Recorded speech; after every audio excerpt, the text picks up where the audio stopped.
स्वागत है विधायक जी आपका एएचओ के इस मंच पे। तो हमारे बीच ढाका विधायक पवन जायसवाल जी पधार चुके हैं और सबसे पहले स्वागत करना चाहेंगे माननीय विधायक पवन जायसवाल जी का इस एएचओ न्यूज के चुनावी चर्चा में।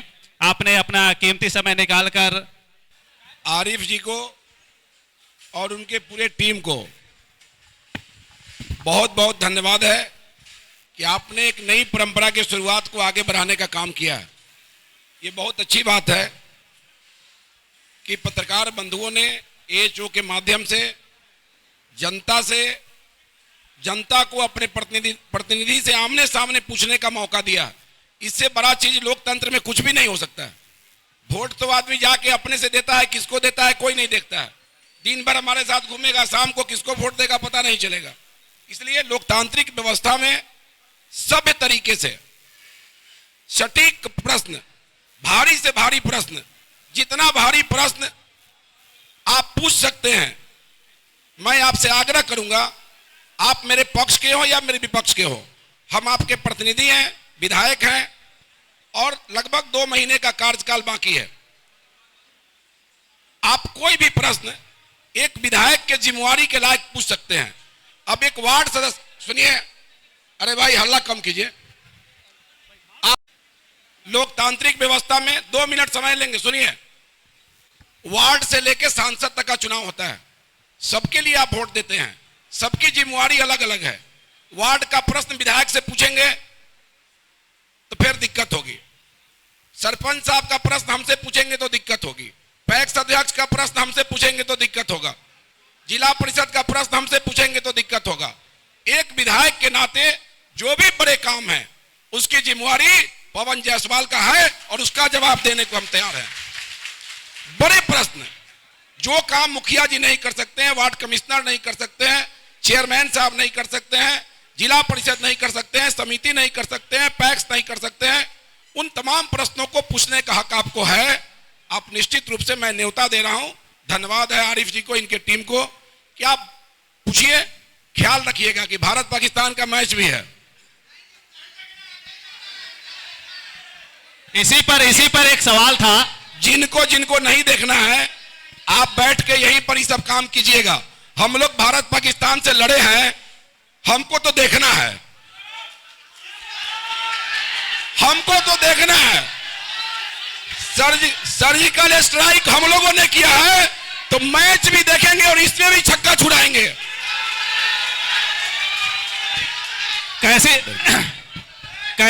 माननीय विधायक जी, आप 2015 में भी चुनाव लड़े और उसके बाद 20 में आप 15 में नहीं जीत पाए थे, 20 में आपने जीत हासिल की और अब 25 की तैयारी में है।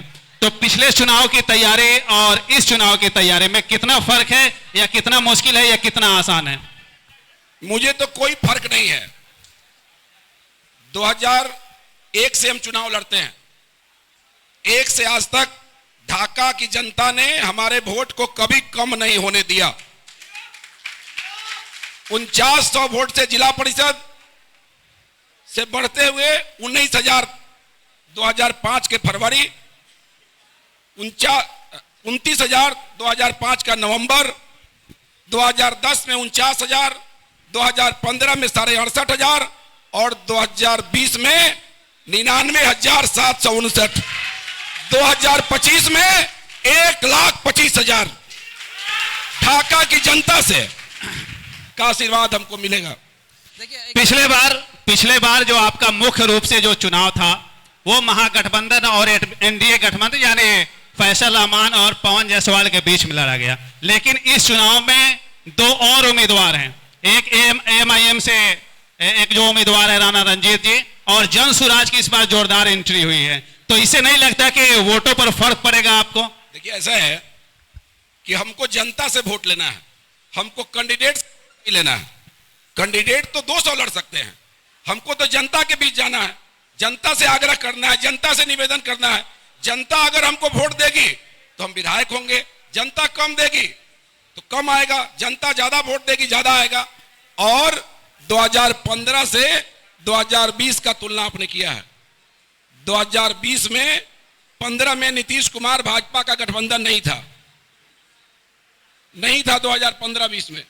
2015 में 2020 में नीतीश जी से भाजपा का गठबंधन है,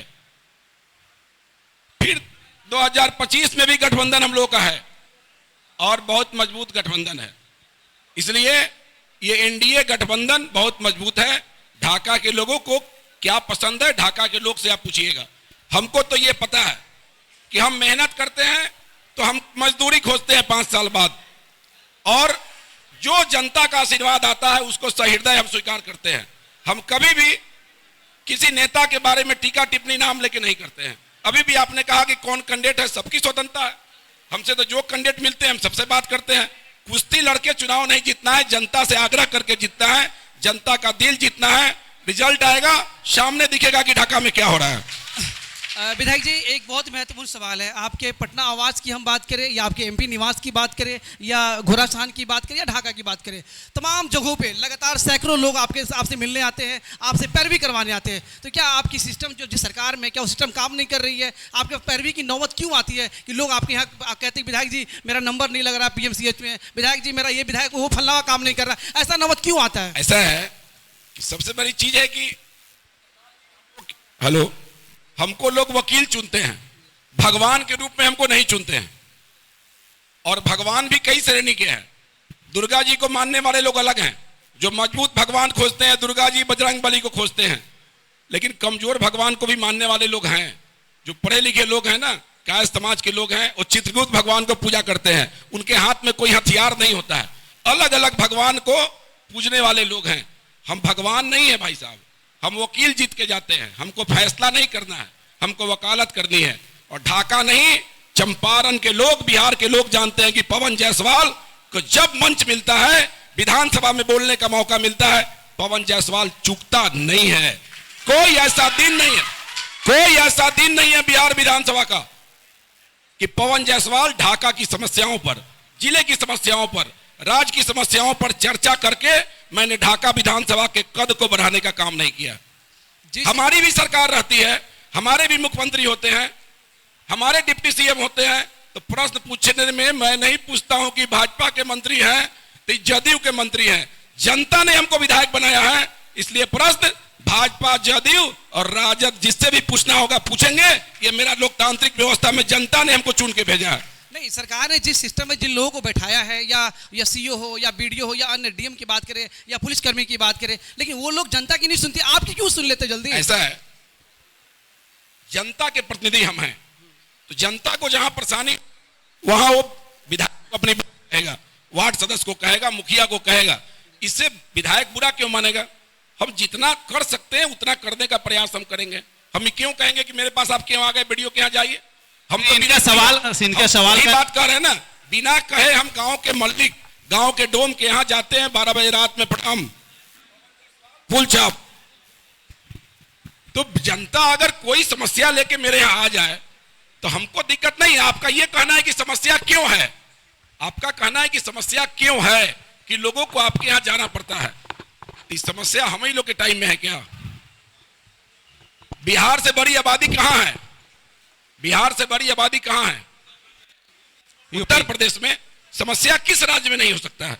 हमारी आबादी ज्यादा है, हमारे यहाँ इंफ्रास्ट्रक्चर पहले नहीं था, हमारे यहाँ सड़कें नहीं थी, हमारे यहाँ बिजली नहीं थी, हमारे यहाँ विधि व्यवस्था की समस्या थी, हमारे यहाँ खेत तक बिजली नहीं था, गांव तक बिजली नहीं था, हमारे यहाँ आयुष्मान कार्ड नहीं होता था, हमारे यहाँ हाई स्कूल नहीं थे, 7 हाई स्कूल टोटल ढाका घोरासान में, 2 जगह इंटर की पढ़ाई होती थी। आप समझेंगे ना, इन इंफ्रास्ट्रक्चर को मजबूत करने में किसी भी सरकार को, नीतीश जी हमारे साथ भी रहे हैं, नीतीश जी राजद के साथ भी रहे हैं। नीतीश कुमार ने बिहार की तकदीर और तस्वीर को 20 साल में बदलने का काम किया है। बिहार को ऐसा दाग से मुक्ति दिया जिसकी चर्चा आप नहीं कर सकते हैं। सुशासन की सरकार हो गई, किसी दल की शिकायत नहीं हो रही। भाई साहब, मैं नीतीश जी के बारे में बोल रहा हूं। इसलिए सभी दल को अधिकार है कि अपने दल के अच्छे कामों को लेके, 15 साल दूसरे भी दल थे, 20 साल हमारे गठबंधन के लोग थे, हम लोग भी बीच में रहे हैं। हम अपनी बात को लेके जाएंगे, दूसरे दल वाले अपनी बात को लेके जाएंगे, जो नए दल है वो नया विषय को लेके जाएंगे। जनता को तय करना है कि यहाँ का विधायक कौन बनेगा। ढाका देखिए, मेरे कहने का मतलब ये था कि जिस तरह से एक विधायक के कहने पे पदाधिकारी काम करते हैं, लेकिन अगर वही काम सरकार ने जिस काम के लिए रखा है अगर वो जनता का भी काम करे तो निश्चित रूप से आपके यहाँ पे आने की जरूरत ही नहीं पड़ेगी लोगों को। मेरा ये कहने का मतलब। मुझे तो एक बात समझ में नहीं आ रहा है कि अगर हल्का का कर्मचारी है तो दाखिल खारिज कराने लोग मेरे यहाँ नहीं जाता है, वो अंचल में जाता है, वहां जाके आरटीपीएस काउंटर पे जाता है। वहां गड़बड़ी अगर है तो गड़बड़ी के खिलाफ जो लड़ने भिड़ने वाले लोग हैं वो लड़ते भिड़ते भी हैं कर्मचारी से, और जहां आवश्यकता पड़ती है हम लोग तक समस्या चला गया, सब लोग नहीं जाता है, 2% लोग जाएगा अपनी बात को लेके, बाकी लोग तो किसी ढंग से एडजस्ट कर जाते हैं। तो जो जाते हैं उनकी मजबूत वकालत करके उस चीजों को ठीक करने का हम काम करते हैं जो हम तक समस्या जाता है। और देखिए हम भगवान नहीं है कि हम ये कहा कि चुनाव लड़ेंगे कि फिर 2025 में जीतेंगे तो पूरा ढाका में सारा काम ठीक कर देंगे। भाई साहब, आजादी के बाद से अभी तक सब चीज ठीक नहीं हुआ तो पवन जायसवाल ठीका कैसे ले सकता है? लेकिन मेरे काम की ईमानदारी पर अंगुली नहीं उठ सकता है। मैं काम के प्रति ईमानदार हूं, राजनीतिक जीवन में ईमानदार नहीं हो सकते हैं।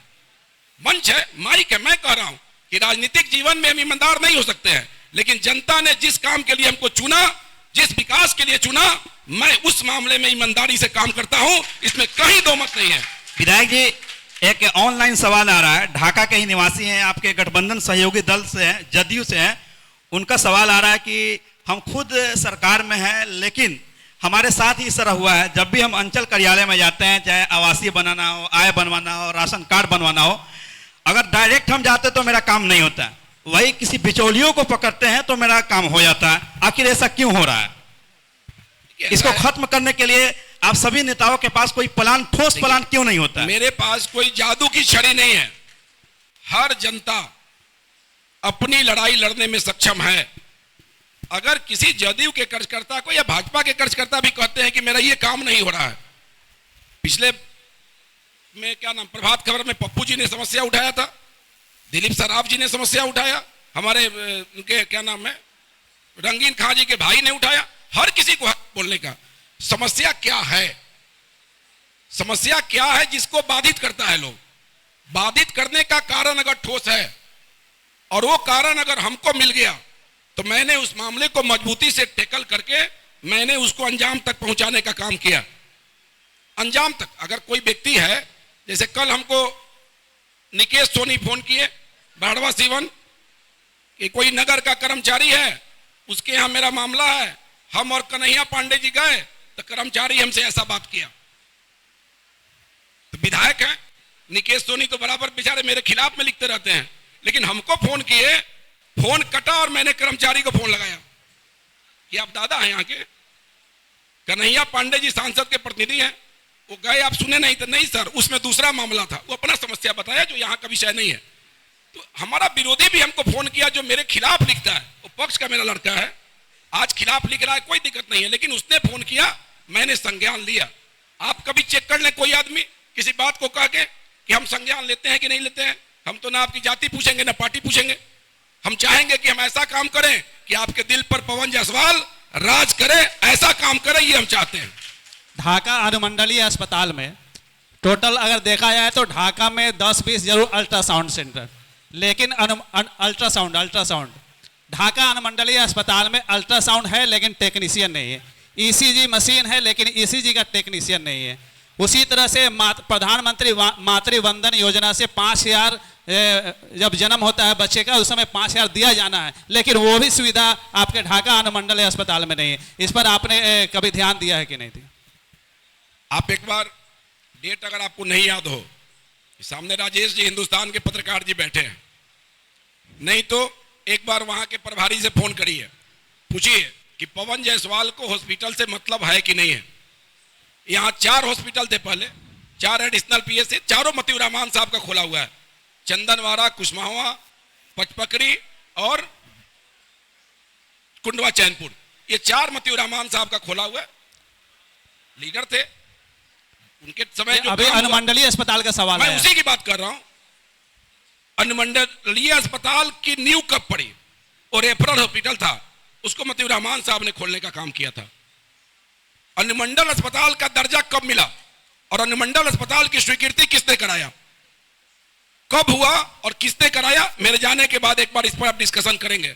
मैं कह के जा रहा हूं कि अनुमंडल अस्पताल की स्वीकृति पवन जायसवाल ने 2014 में कराया, 100 बेड की स्वीकृति कराया, 15 में मैं चुनाव हार गया। 15 के बाद उस बिल्डिंग के नींव काम होना शुरू हुआ, हमारे समय में उस काम को पूरा कर दिया गया। इतना बड़ा बिल्डिंग बना, पुराना पीएमसीएच की तरह वो भवन है।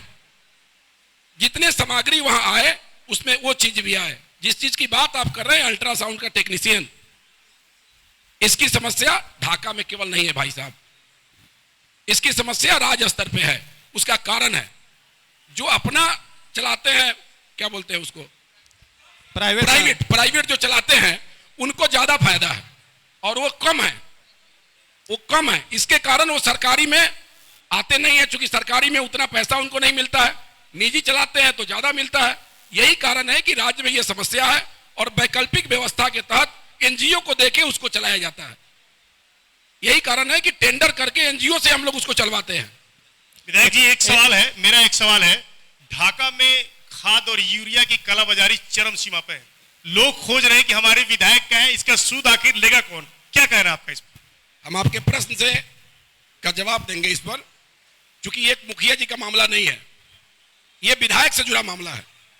खाद की कमी अगर हो रही है, यह हमारी सरकार से जुड़ा हुआ मामला है, केंद्र का हो या बिहार का हो, इसमें किसी को नीचे लेवल पर हम नहीं कह सकते हैं। एक बार में जब हम इसके पहले वाले प्रभात खबर के आए थे कार्यक्रम में, तो लगता है कि हनुमान नगर या मठिया के बाबा एक प्रश्न किए थे खाद पर। उसके बाद से लेके अभी तक का खाद किस दुकानदार को कितना मिला, और जिन दुकानदारों ने, हमने उसको रोटेशन में कराया, पहले गिन चुन के 5-7 दुकानदारों को मिलता था। एक बार में 42 दुकानदार को 5600 बोरा यूरिया उपलब्ध करवाने का काम किया, जब जनता ने सीधा पवन जायसवाल से संवाद किया तब। इसके लिए पत्रकार बंधुओं को धन्यवाद है। और जब भी खाद आता है, आप देखते होंगे कि सोशल मीडिया पर हम लोग उस चीज को ग्रुप में, उस पंचायत के ग्रुप में डालते हैं। हर पंचायत का ग्रुप बना है, कई लोग जुड़े होंगे, हम लोग डाल देते हैं कि आपके पंचायत के किस दुकानदार को कितना बोरा खाद मिला है। अब इसके बाद भी खाद की कालाबाजारी हो रही है। एसएसबी से, थाना से, एक विधायक के नाते मेरी जिम्मेवारी है, मैं इन चीजों पर संज्ञान लेके काम करता हूं। और बॉर्डर पर रहने वाले जो लोग हैं, चाहे बलुआ के हो, गुआवारी को, आप भी कोई बॉर्डर से बाहर नहीं है, एक बार आप पता कर लीजिए कि नेपाल खाद जाने का सिस्टम आज के समय में लगभग नगण्य हो गया है। बॉर्डर के लोगों से पूछ लीजिए, आप सुनिए, एक बार सुन लीजिए, बॉर्डर के लोगों से पूछिए, गांव के लोगों से, बलुआ, गुआवारी, भवानीपुर, गुरेनवा, हीरापुर, जहां के लोग हैं, महंगवा, बसंतपुर, बरवा के लोगों से पूछिए। इसके बाद भी अगर कालाबाजारी हो रही है तो निश्चित रूप से यह चिंता का विषय है। और इसके लिए हम सभी की जिम्मेवारी है कि हमको मालूम हो जाए कि 200 बोरा खाद अगर पवन जायसवाल के दुकान पर आया है, तो 200 बंटवाने की जिम्मेवारी हम तमाम जनप्रतिनिधियों को लेना पड़ेगा, चाहे वार्ड से लेके किसी दल के लोग हों। हम ग्रुप में डालते हैं, उसको देखिए। आप मेरे दल के विरोध में भी होंगे, हमारे ग्रुप में जुड़ जाइए ना, हमारे बारे में लिखिए, कोई समस्या लिखिए, हम आपकी संज्ञान लेंगे इस मामले में। इसके बाद जो अब आते हैं, अनुमंडल अस्पताल के बाद के बगल में एक ऑडिटोरियम बना, जो जब से बन रहा था, उद्घाटन भी हुआ, अभी खुद वहां पर गए थे उद्घाटन में, लेकिन अभी तक आम लोगों के लिए नहीं खोला गया। जितने शान शौकत से उसका उद्घाटन हुआ, ढोल पीटा गया। अभी तो कुछ दिन पहले हम देखे कि पूर्व विधायक जी गए थे उस कार्यक्रम में, पूर्व विधायक जी का फोटो वो जबरदस्ती खुलवाया गया। आम लोग नहीं जा पा रहे हो ना, उसका इस्तेमाल आम लोग नहीं कर रहे हैं। अच्छा, जबरदस्ती खुलवा के गए थे वहां, यानी कहकर फोन करके उसको एक बहस के लिए। आम लोग जैसे हम चाहे तो नहीं जा सकते हैं। यहाँ कोई वार्ड कमिश्नर साहब हैं क्या? वार्ड कमिश्नर नगर के कोई नहीं है? आप चेयरमैन साहब चले गए ना, पहले का सत्र था उनका। हाँ, चले गए। हमने मीटिंग में, नगर परिषद के मीटिंग में, जिस वार्ड परिषद के क्षेत्र में वो पड़ता है, जिस वार्ड कमिश्नर के क्षेत्र में, हारून खान जी के, उनके अध्यक्षता में मैंने प्रस्ताव में कमेटी बनवा दिया था कि वो उसके संयोजक वही होंगे और बाकी लोग उसके मेंबर होंगे, जो खिलाड़ी, खेल प्रेम जो भी हैं वो लोग, और उसको संचालन करेंगे, क्योंकि देख रेख करने वाला व्यक्ति होना चाहिए। आगे नगर परिषद ने उस मामले में क्या एक्शन लिया है इसकी जानकारी हमको नहीं है। आपने कहा है तो एक बार हम चेयरमैन साहब से पूछ लेंगे कि जब भोला जी की अध्यक्षता में कमेटी बनाने की बात थी तो आगे इस मामले में क्या हुआ। विधायक जी एक और भी महत्वपूर्ण सवाल है, क्योंकि सड़क की हम बात करते हैं, भारतमाला प्रोजेक्ट की हम बात कर रहे हैं। बहुत लोगों की डिमांड थी, मांग थी कि बेहतर सड़क यातायात हो जो कि बरगेनिया, चोरमा या मोतिहारी को जोड़ा जाए। लेकिन सड़क का निर्माण हो रहा, अच्छी बात है, विकास होना चाहिए। लेकिन बहुत सारे ऐसे लोग हैं जिनका ज़मीन का जो पैसा मुआवजा नहीं मिला है, और वहाँ पे जो है जो ठेकेदार जबरदस्ती आए काम करते हैं, जब तक मुआवजा नहीं मिलेगा फिर उनको कहाँ जाएंगे, उसको लेकर क्या कहेंगे आप? ऐसा है, भारतमाला से जुड़े हुए बहुत लोग यहाँ होंगे, पिपरा के, औरैया के, ढाका नगर के, बिसरहिया के, बहुत लोग होंगे। ऐसा कोई व्यक्ति है कि जिसने हमको कहा हो कि विधायक जी मेरा ये समस्या है और हम उसके लिए प्रयास नहीं किए हों? पहले भी मीटिंग में हम बताए थे प्रभात खबर में कि 12 लोगों का मामला आया था, मैंने तुरंत फॉरवर्ड करा के सीओ को दे दिया था। हम फिर से कह रहे हैं आपको, कल हमारे यहाँ फुलवड़िया के 5 आदमी गए थे कि मेरा कागज में ये त्रुटि है। मेरे गांव का है भाई, मंच है तो त्रुटि है तो हमको कहने में दिक्कत होगा कि सरकार हमारी है, कागज में त्रुटि है तो हम कहेंगे कि ना एकदम पूरा मामला क्लियर हो गया। अगर किसी भाई को, किसी दल के लोगों को अगर लगे, कल मेरा टाइम है मोतिहारी में रहने का, कल कोई कार्यक्रम ढाका में नहीं है, भारतमाला से जुड़े हुए कोई बंधु जिनका मामला सब कुछ क्लियर होके पड़ा हुआ है, अभी 73 लोगों का पैसा 500 डलाया भारतमाला वाले में, 73 लोगों को पैसा 500 खाता में आया है। फिर भी अगर किसी व्यक्ति का लगता होगा कि अगर उनका मामला है, कल 1 बजे से लेके 4 बजे तक हम कलेक्टेरिएट में रहेंगे, हम न्योता देंगे कि आप आइए, कम समय 3 घंटा मेरे पास है, आपके लिए चलना पड़ेगा। दर्जनों बार हम गए हैं भूअर्जन कार्यालय में, फिर चलेंगे और आपकी मजबूत वकालत करेंगे। कागज अगर सही होगा तत्क्षण कुछ दिनों में आपका पैसा मिल जाए, इसके लिए पवन जायसवाल प्रयास करेगा। एक और सवाल, चूंकि सवाल लिख कर आ रहे हैं, एक सवाल यह है कि आप 72 घंटा या 48 घंटा के अंदर में 2 सरकारी बस आप चालू करवा सकते हैं, लेकिन आप अपने 10 साल के विधायकी काल में एक बस स्टैंड नहीं ढाका को दिला सके। इस पर आप क्या कहना चाहें? अरे विधायक कार्यकाल में तो बहुत काम आप कहेंगे कि नहीं हुआ है। अभी हम बैठे थे, पूछ रहे थे दिलीप सराफ जी से कि बीआरसी के पीछे के मोहल्ला में इतना पानी है कि चेयरमैन साहब डूब जाएंगे, विधायक जी डूब जाएंगे। अभी बता रहे थे, उन्हीं का प्रश्न था। लेकिन मैं विधायक हूं, हम देख भी रहे थे कि जनता का कोई ऐसा भारी मामला आएगा तो हम इसको सुनेंगे। आप बताइए भाई, तेज तराज हैं, पढ़े लिखे हैं, अच्छा बोलते हैं आप,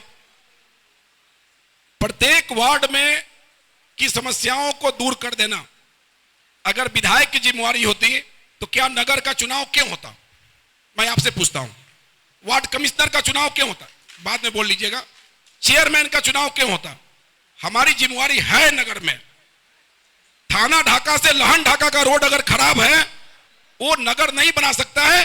3 किलोमीटर का रोड है, वो पवन जायसवाल की जिम्मेवारी थी कि भलवइया तक बने, 2010 से 15 में बनाए, 2020 से 25 में बनाए।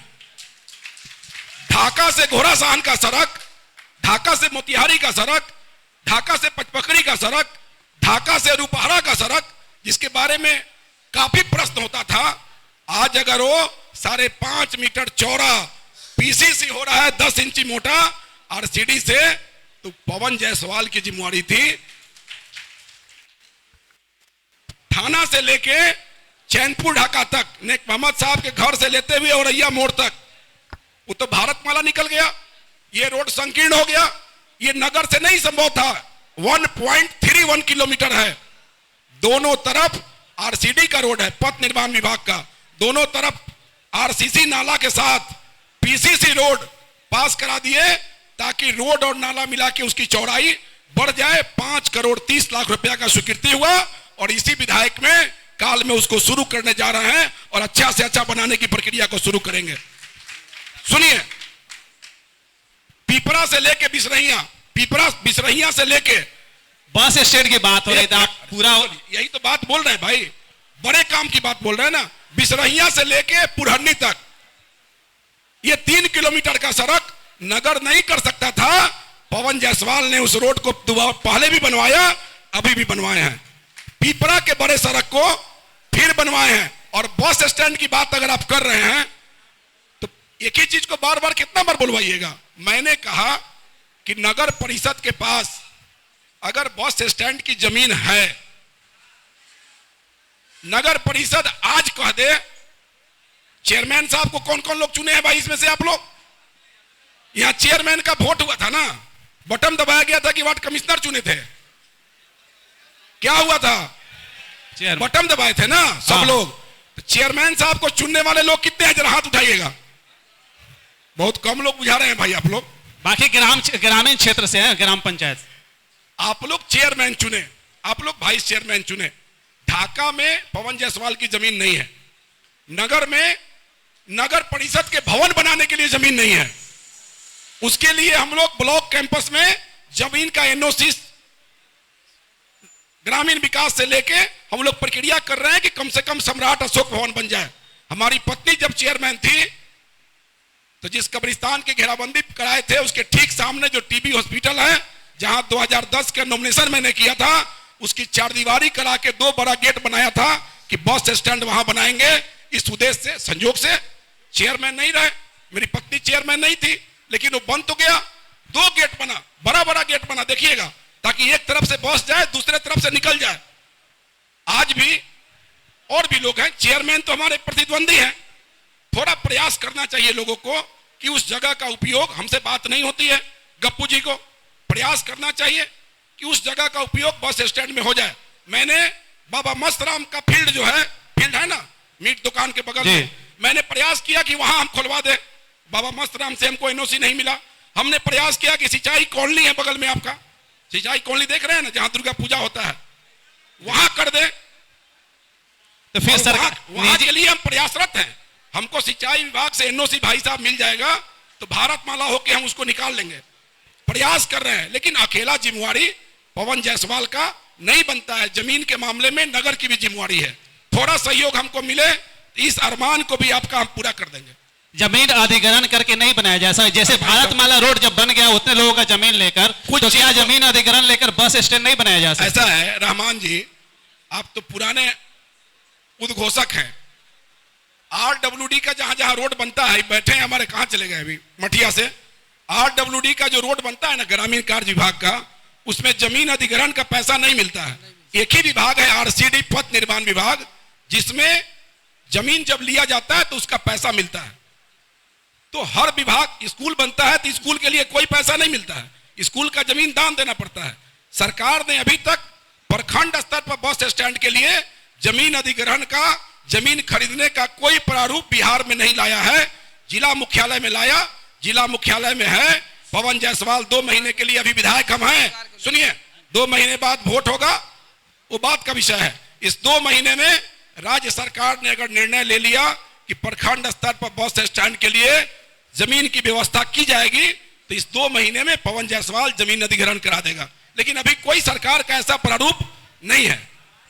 विधायक जी, हमने कई बार देखा जब सदन में आप अपनी बात को रखते हैं तो सोशल मीडिया के माध्यम से भी आप शेयर करते हैं, लेकिन क्या कभी ढाका के लोगों के लिए, यहाँ पे बहुत सारे युवा बैठे हैं, क्या उनके रोजगार के लिए कभी आप नहीं सोचते कि ढाका में कुछ उद्योग लगाया जाए? छोटे उद्योग की हम बात करें, जरूरी नहीं कि आप बहुत बड़ा जो रिलायंस यहाँ पे आ जाए, बहुत बड़ी कंपनी लगा दे, छोटे उद्योग लगाते, कम से कम जो नौजवान के आंखों में बहुत सारे सपने, दिल्ली, महाराष्ट्र, बड़े बड़े शहरों में जाने के लिए, क्या उन्हें कम से कम पलायन को रोका जाए? कम से कम आरिफ जी, नीतीश कुमार की सरकार के पहले, इमरान जी बताइए आप हमको कि नीतीश जी की सरकार के पहले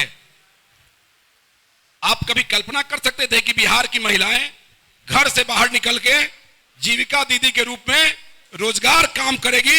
ये नीतीश कुमार के राज में संभव हो पाया है। जीविका दीदी के ऊपर भी आरोप लग रहा है सर, जीविका दीदी पे ऊपर आरोप लग रहा है कि उनके रैली में उनको ले जाया जाता है, इसके लिए उनको प्रमोट किया। आप अभी रोजगार की बात कर रहे हैं, रैली में वो वोटर है, वो भी मतदाता है। बढ़ाने के मेरी बात सुनिए, ये विपक्ष का आरोप है। जीविका दीदी भी मतदाता है, शिक्षक भी मतदाता होते हैं। संडे के दिन रैली होगा तो विद्यालय बंद करके शिक्षक जिस दल के पक्ष में होंगे वो जा सकते हैं, उसको कोई माई का लाल रोक नहीं सकता है। हर व्यक्ति की लोकतांत्रिक व्यवस्था में अधिकार है। जीविका दीदी भी वोटर है। मोतिहारी में प्रधानमंत्री जी आए तो संडे नहीं था सर। अरे भाई, आप लोग नहीं समझ रहे। प्रधानमंत्री जी जो आए थे वो पार्टी का कार्यक्रम नहीं था। प्रधानमंत्री जी जो आए थे मोतिहारी में, वो सरकारी कार्यक्रम था, रेलवे का कार्यक्रम, और रेलवे का कार्यक्रम था।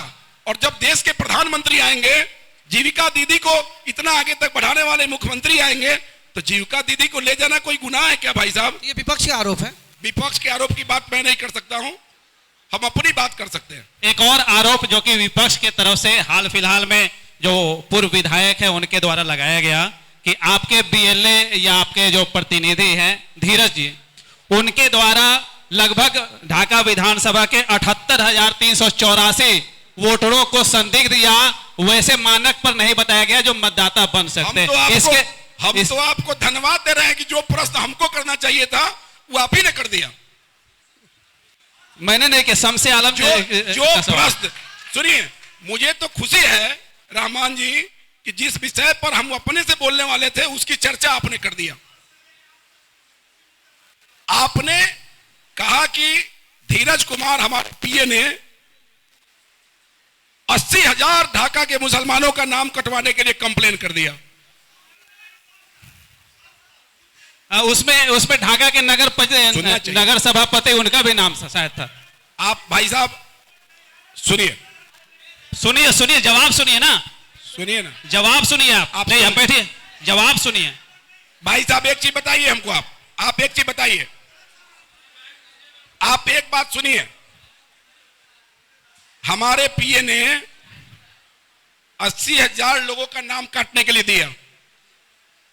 भाई साहब पूरे ढाका में अनुभवी जो लोग हैं ना उसको माइक दे दीजिएगा और कहिएगा कि अच्छा गांव में चले माइक लेके। पूरे ढाका में 17,000 लोगों का नाम कटा, केवल 17,000।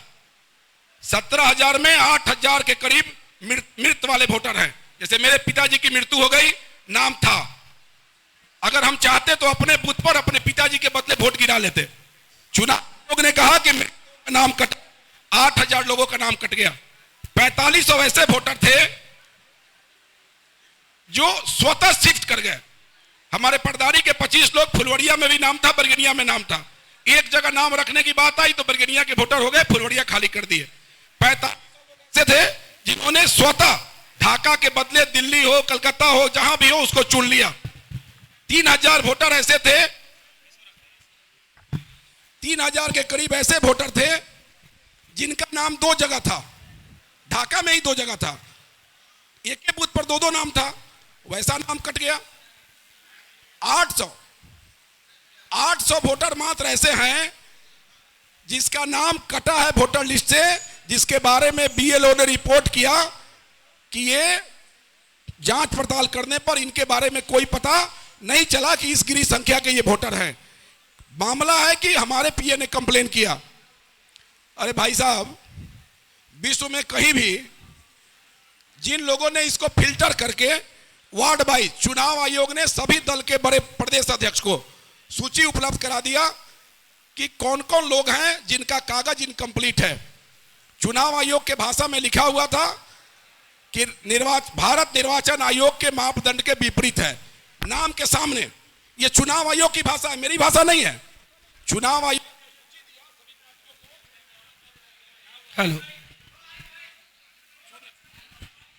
चुनाव आयोग ने जो सूची दिया सभी राजनीतिक पार्टी को, उसमें लिखा था नाम, डॉक्यूमेंट NY अपलोड है या नहीं है, पार्शियल, और उसके बाद में लिखा हुआ था कि भारत निर्वाचन आयोग के मापदंड के विपरीत है। गप्पू राय जी कांग्रेस के जिला अध्यक्ष हैं, उन्होंने 1.5 लाख लोगों का नाम लेके परिवाद दिया जीएम को कि ये लोग का नाम डबल है वोटर लिस्ट में। उन्होंने फिल्टर किया। कांग्रेस के जिला अध्यक्ष ने, सुनिए, कांग्रेस के जिला अध्यक्ष ने 1.5 लाख लोगों का नाम दिया। जिला अध्यक्ष है, उनकी राइट थी देने का। हम लोगों ने नाम काटने का परिवाद नहीं दिया भाई साहब। चुनाव आयोग ने जो सूची दिया, उस सूची को, पूरे सूची को उपलब्ध करा दिया गया एसडीओ को कि बीएलओ के माध्यम से बचे हुए 5 दिनों में कागजी प्रक्रिया पूरा कराया जाए। इसके लिए चुनाव आयोग ने सभी दल को दिया था। आरजेडी के लोगों ने भी 50,000 लोगों के बारे में लिख के कंप्लेन किया। 50,000, 40,000 पहले, 10,000 बाद में। भाई साहब, ये तो लोकतांत्रिक व्यवस्था में किसी भी दल को सूची अगर मिलेगा चुनाव आयोग से तो अपने एसडीओ को देगा। लेकिन गुमराह करने वाले जो लोग थे वो मुस्लिम गांवों में केवल मुस्लिम नाम को फिल्टर करके,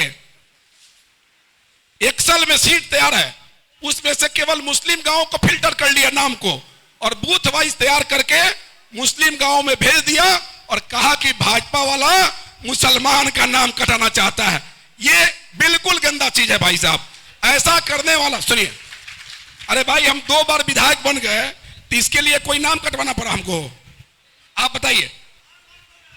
हम 1700 वोट से विधायक बने, हम 10,500 वोट से विधायक बने।